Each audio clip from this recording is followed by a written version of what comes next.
వినాయక చవితి మిలాదున్నబీపై సమీక్ష నిర్వహించిన సీఎం రేవంత్ రెడ్డి పలు కీలక నిర్ణయాలు తీసుకున్నారు. అవేంటో ఇప్పుడు చూద్దాం.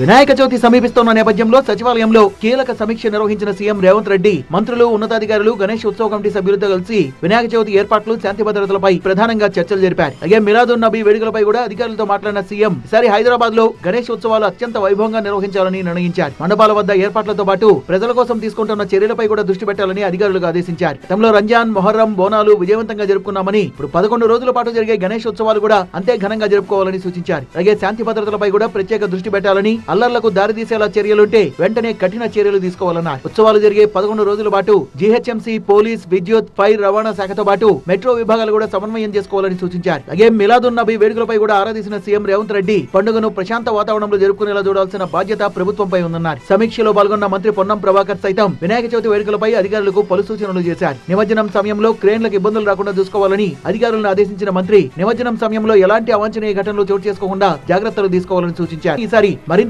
ఘనంగా జరుపుకోవాలన్నారు మంత్రి పొన్నం.